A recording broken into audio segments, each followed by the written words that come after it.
ආයුබෝවන් සෙනෙහස් නිම්නයක් YouTube channel එකට ඔයාලා හැමෝම ගොඩක් ආදරයෙන් ඔන්න අදත් පිළිගන්නවා.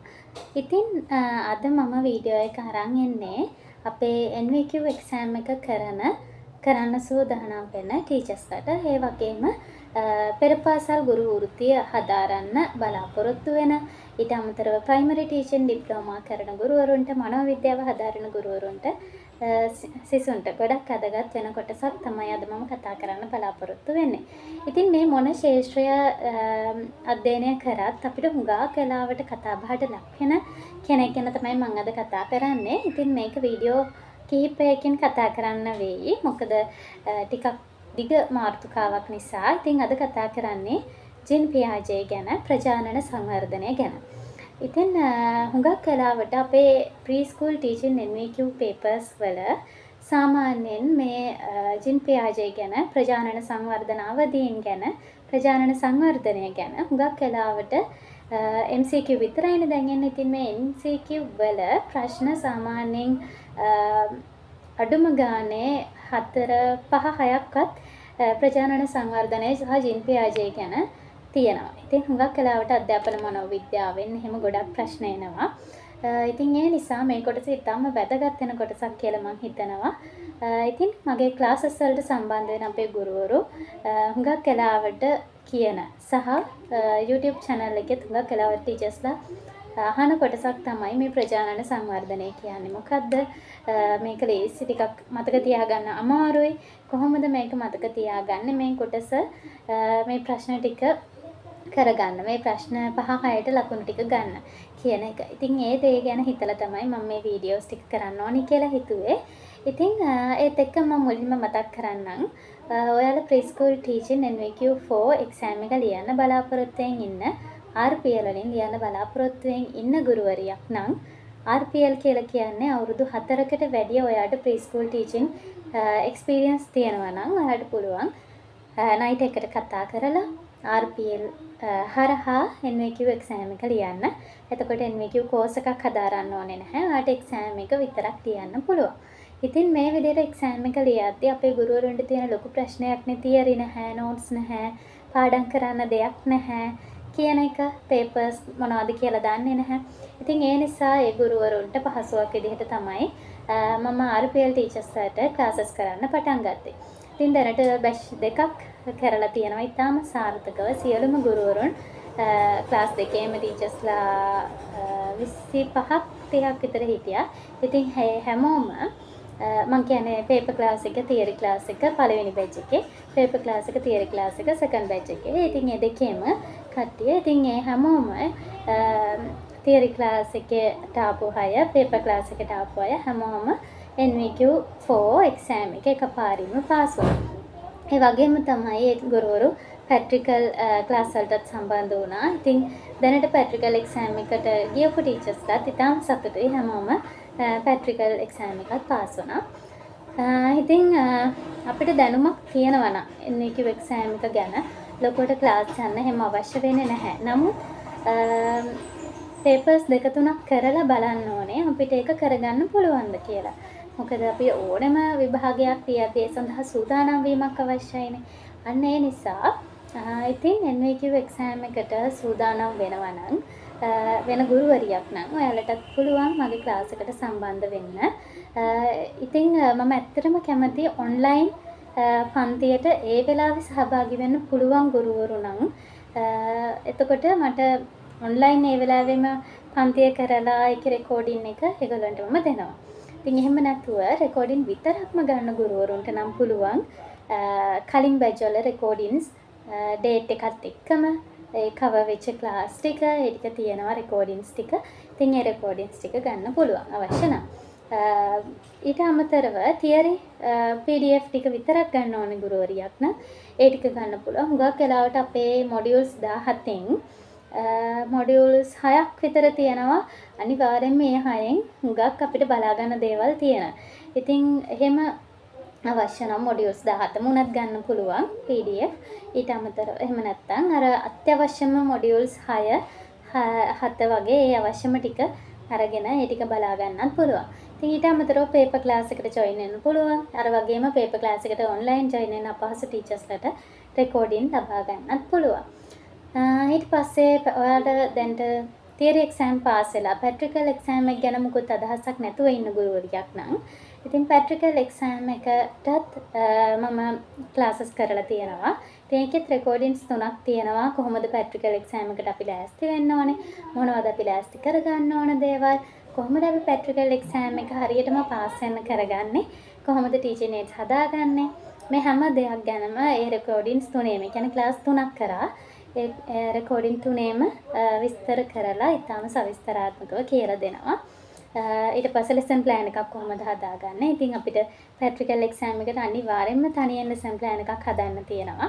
හරියටම බලනවා ඒක. ඉතින් ලෙසන් ප්ලෑන් එක කොහොමද අපි හරියටම නිවැරදිව හදාගන්නේ කියන එකත් ඒ ප්‍රැක්ටිකල් ක්ලාස් 3 රෙකෝඩින් වල තියෙනවා. ඉතින් ඒවත් ඕනනම් ගන්න පුළුවන්. ඉතින් මම මේ අද අපේ NAQ එක්සෑම් එකට අදාළ පාඩමක් කියලා දෙන්න පටන් ගන්න නිසා ක්ලාසස් ගැනත් මුලින්ම හැමෝම දිගින් දිගටම අහන ප්‍රශ්න වලට උත්තර ටිකක් කියලාම පාඩම පටන් ගන්නවා කියලා හිතුවා. ඉතින් එතකොට ක්ලාස් වලට සම්බන්ධ වෙන්න කැමති ටීචර්ස්ලාට මේ විස්තර ටික අරගෙන පන්ති වලට සම්බන්ධ වෙන්න පුළුවන් නිසා. ඉතින් එහෙනම් අපේ ක්ලාස් තියෙන්නේ තියරි ක්ලාස් බදාදා පෙප් ක්ලාස් බදාදා තියරි ක්ලාස් බ්‍රහස්පතින්දා රෑ 7-9 ටයිම් එකට තමයි Zoom එකේ ක්ලාසස් තියෙන්නේ. ඉතින් සම්බන්ධ වෙන්න අපහසු ටීචර්ස්ලාට රෙකෝඩින් ගන්න පුළුවන්. ඉතින් ওই ටික තමයි ක්ලාසස් ගැන නම් කියන්න තියෙන්නේ. ඉතින් මම මේ හිතුවේ PRJ ගැන ප්‍රජානන සංවර්ධන අවදීන් ගැන කතා කරන්න ඕනි කියලා. ඉතින් අපේ පේපර් ක්ලාස් වෙන ටීචර්ස්ලා දන්නවා. පේපර්ස් වල හුඟක් වෙලාවට අහන කොටසක් තමයි මේ ජින් PRJ ගැන. ජින් PRJ ප්‍රජානන සංවර්ධන අවදීන් ගැන. මේ සංවර්ධන අවදීන් වල මොනවද තියෙන විශේෂ ලක්ෂණ? ඊට පස්සේ ප්‍රජානන සංවර්ධනය අර අධීරවලට මොනවද වෙන්නේ? සමග්‍රහණය ප්‍රතියෝජනය මේ මොනවද? අපි ඒව හුඟක් වෙලාවට අපේ ටීචර්ස්ලා මේ වචන අහලා නැති ගුරුවරුත් ඉන්නවා. ඉතින් ඒ නිසා ඒ අනිත් එක ඒ වචන ටිකක් තේරුම් ගන්න අපහසුයි කියලා අපේ ටීචර්ස්ලා හැම වෙලේම කියනවා. ඉතින් මම හිතනවා මම ඒ ටික ඊටාම හොඳින් පැහැදිලිව අර කතාවක් වගේ ටික කියලා දෙන්න උත්සාහ කරනවා මේ වීඩියෝ පෙළෙන්. ඉතින් අද මම කතා කරන්නේ නිසා බලාපොරොත්තු වෙන්නේ ජින් PRJ ගැන මුලින්ම හැඳින්වීමක්. මුලින්ම යා කවුද කියලා අපි දැනගෙන ඉන්න එපා. ඉතින් ජින් PRJ කියන්නේ කවුද? සහ ප්‍රජානන සංවර්ධනය කියන්නේ මොකක්ද කියන එක ජින් PRJ මේ මොනවද අපේ ශාස්ත්‍රය වෙනුවෙන් මේ ශාස්ත්‍ර වෙනුවෙන් මොනවද කරලා තියෙන්නේ කියන එක ගැන තමයි අද වීඩියෝ එකෙන් කතා කරන්නේ. ඉතින් මේත් එක්කම ඉදිරි වීඩියෝ පෙළදී අපි බලාපොරොත්තු වෙනවා ප්‍රජානන සංවර්ධනය උදාහරණ එක්ක හරිම ලස්සනට පැහැදිලිව කියලා දෙන්න. ඒ වගේම ප්‍රජානන සංවර්ධනයත් එක්ක ජින් PRJ මේ කියපු අවදීන් මොන විදිහටද අපේ දරුවෙගේ සංවර්ධනය එක්ක අවදීයේදී විශේෂ ලක්ෂණ සහිතව සිද්ධ වෙන්නේ. ඒත් එක්කම මේ වීඩියෝ පොලේ අවසන් කොටස විදිහට මම කතා කරන්න බලාපොරොත්තු වෙනවා අපේ පේපර්ස් එක්ක. කොහොමද මේ සම්බන්ධව ඇවිත් තියෙන ප්‍රශ්න මොනවද? ඊට අමතරව මේ ප්‍රශ්න වලට අපි උත්තරේ කොහොමද හොයාගන්නේ? ඊට අමතරව අපේ දරුවෙක්ගේ සංවර්ධනය ප්‍රජානන සංවර්ධනයත් එක්ක මුසු වෙලා තියෙන ප්‍රශ්න කොහොමද අපි හරියට අඳුරගෙන උත්තරේ හොයාගන්නේ නිවැරදිව කියන එක සාකච්ඡා කරන්න බලාපොරොත්තු වෙනවා. ඉතින් මම හිතනවා මේ වීඩියෝ පෙළ බලන ගුරුවරුන්ට අනිවාර්යෙන්ම එතන තියෙන ප්‍රශ්න 5-6ක් විතර සාර්ථකව පිළිතුරු ලියා ගන්න පුළුවන් වෙයි කියලා.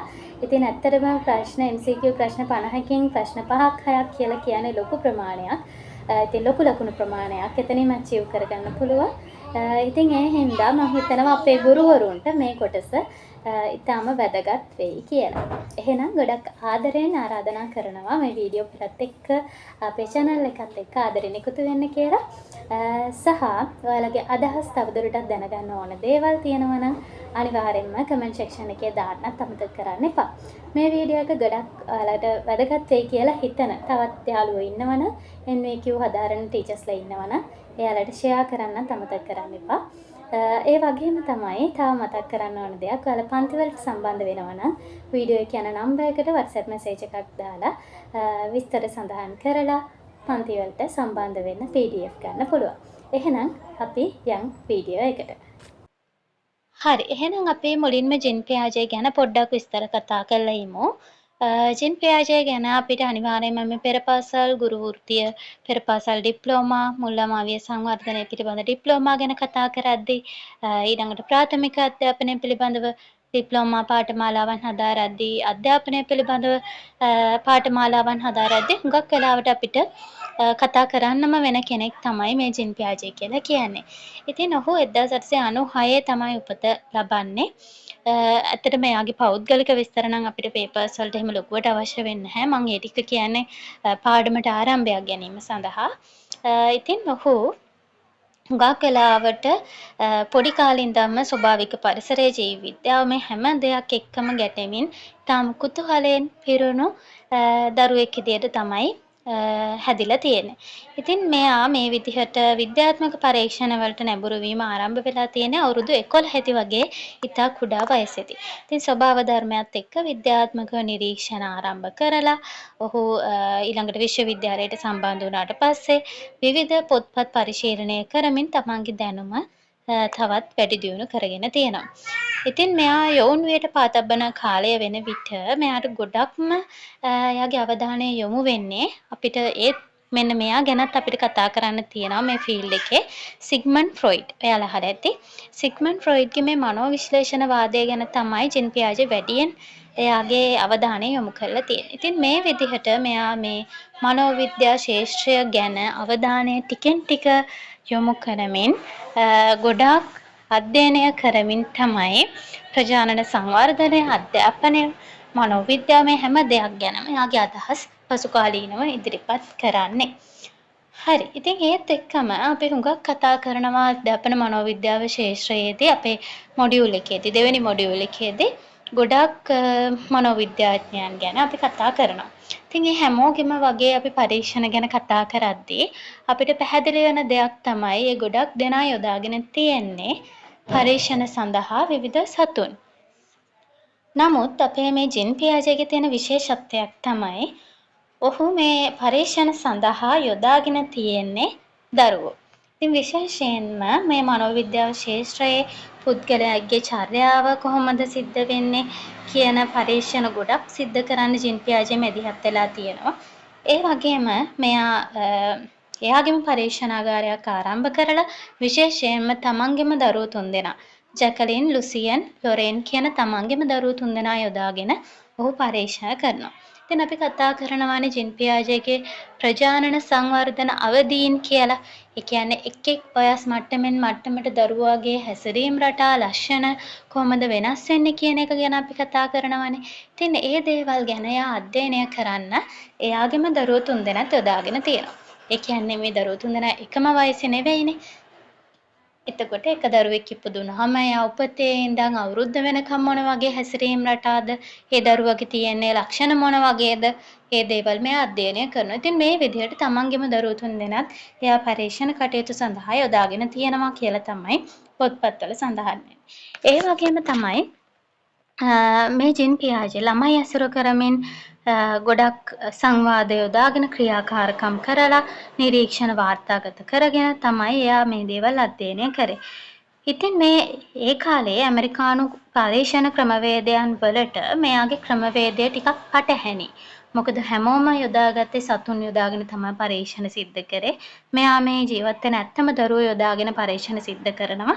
ඉතින් මෙයාගේ සමහර ක්‍රියාමාර්ග විවේචනයට පවා ඒ කාලේ පාත්‍ර වෙලා තියෙනවා. ඉතින් ඔය නිසා හුඟක් වෙලාවට මෙයාගේ පරීක්ෂණ සිද්ධ කරලා මෙයා ඒ පරීක්ෂණ වලින් නිගමනයන් ඉදිරිපත් කරපු නිගමනයන් ඒ කාලේ ඒ ඉදිරිපත් වුණ වහාම පිළිගැනීමක් සිද්ධ වුණේ නැහැ කියනවා. මොකද ඒ කාලේ ගොඩක් මෙයාගේ පරීක්ෂණ කරන ක්‍රමවේදයන් පිළිබඳව විවේචන තිබ්බ නිසා.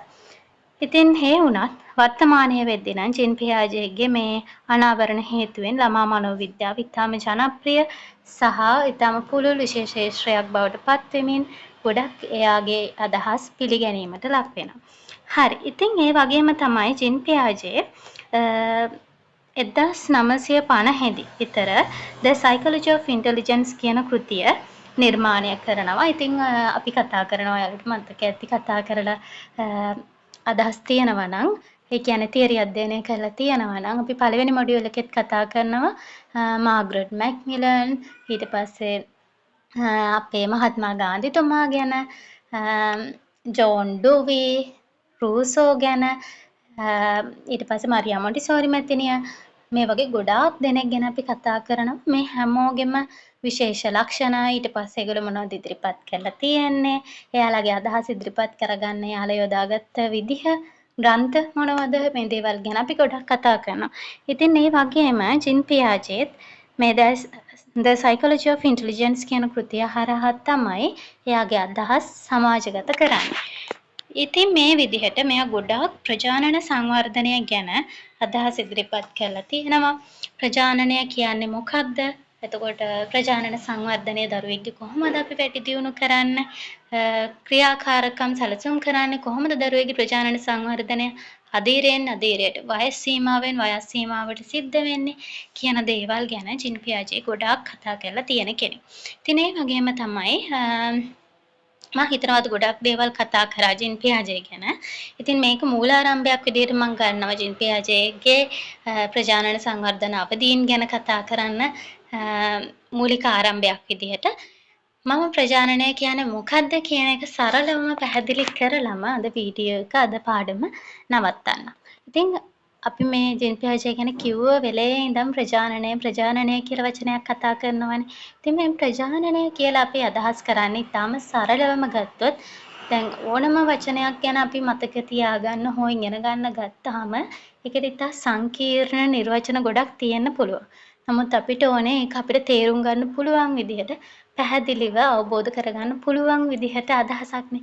ඉතින් ප්‍රජානනය කියලා අපි කියනවා දරුවෙක් මේ ලෝකෙට ඉපදුනාට පස්සේ අවට වටපිටාවේ තියෙන දේවල් වලින් එයාගෙම බුද්ධිය වර්ධනය කර ගැනීම. ඉතින් මේ අවට වටපිටාවේ තියෙන දේවල් වලින් කවුරුත් කියලා දෙන්නේ නැතුව මොන හරි දෙයක් එයාගෙම දෙයක් විදිහට දැනගන්න එක, ඉගෙන ගන්න එක, බුද්ධිය වර්ධනය කරගන්න එක අපි ප්‍රජානන සංවර්ධනය කරගන්නවා කියලා කියනවා. ඉතින් ඕක තමයි ඊටම සරල අදහස ප්‍රජානන සංවර්ධනයට. මම හරි ලස්සනට උදාහරණ එක්ක ඊළඟ වීඩියෝ එකෙන් ප්‍රජානන සංවර්ධනය තවදුරටත් පැහැදිලි කරලා දෙන්න. ඉතින් ප්‍රජානන සංවර්ධනයත් එක්ක අපිට ගොඩක් දේවල් කතා කරන්න තියෙනවා. සහ යම් දෙයකින්ම හුඟක් වෙලාවට අපේ NVQ papers වල ප්‍රශ්න හැදෙනවා. ඉතින් ඒ නිසා ඒ ටික අනිවාර්යෙන් දැනගෙන හිටියොත් මම හිතනවා මම මේක වීඩියෝ 3-4ක් සමහර විට කරන්න වෙයි. ඉතින් මේ වීඩියෝ පෙළ ඔයාලා අධ්‍යයනය කරොත් හොඳින් බලාගත්තොත් අනිවාර්යෙන්ම ප්‍රශ්න 5කට 6කට හරියටම උත්තර හොයාගන්න පුළුවන් NVQ exam එකේ. ඉතින් ගොඩක් ටීචර්ස්ලාගේ ඉල්ලීමක් අනුව මම මේ වීඩියෝ ටික කරන්න හිතුවේ. ඉතින් ඒ නිසා ඔයාලගේ අදහස් තව දැනගන්න ඕන දේවල් තියෙනවා නම් දාන්න. සහ මම වීඩියෝ එකට ඇඩ් කරන්නම්. ක්ලාසස් වලට සම්බන්ධ වෙන්න, තියරි නෝට්ස් ගන්න, රෙකෝඩින් ගන්න කැමති ටීචර්ස්ලා ඕනේ ටීචර්ස්ලා ඉන්නවා නම් මැසේජ් එකක් දාන්න පුළුවන් WhatsApp මේ යන නම්බර් එකට. ඒ වගේම මම හුඟක් වෙලාවට අපේ ටීචර්ස්ලා අහන හැම ප්‍රශ්නකටම වගේ පුළුවන් හැම අවස්ථාවකම උත්තර දෙන්න උත්සාහ කරනවා. මොකද මේ ෆීල්ඩ් එක ලස්සන කරගන්න, මේ ෆීල්ඩ් එක සුදුසුකම් සහිත ගුරුවරුන්ගෙන් පුරවන එක තමයි, පිරෙන එක තමයි අපි හැමෝගෙම බලාපොරොත්තුව වෙන්නේ. ඉතින් එහෙනම් NVQ exam එකට සූදානම් වෙන ආදරණීය ගුරුවරුන්ට ආදරෙන් සුබපතන ගමන් මේ පාඩම් පෙළේ ඉතුරු ටිකත් එක්කත් ආදරෙන් එකතු වෙන්න කියලා මතක් කරනවා. ඔයාලගේ අදහස් දැනගන්න ඕන දේවල් තියෙනවා නම් මැසේජ් එකක් කමෙන්ට් එකක් දාන්න. ඒ වගේම වීඩියෝ එක වැදගත් වෙයි කියලා හිතන තව NVQ exam එකට සූදානම් වෙන ආදරණීය ගුරුවරුන්ට වීඩියෝ එක ෂෙයා කරන්නත් අමතක කරන්න එපා. ඒ වගේම මගේ channel එක subscribe කරන්නත් අමතක කරන්න එපා. එහෙනම් ඔයාලා හැමෝටම සුබ දවසක්. ආයුබෝවන්.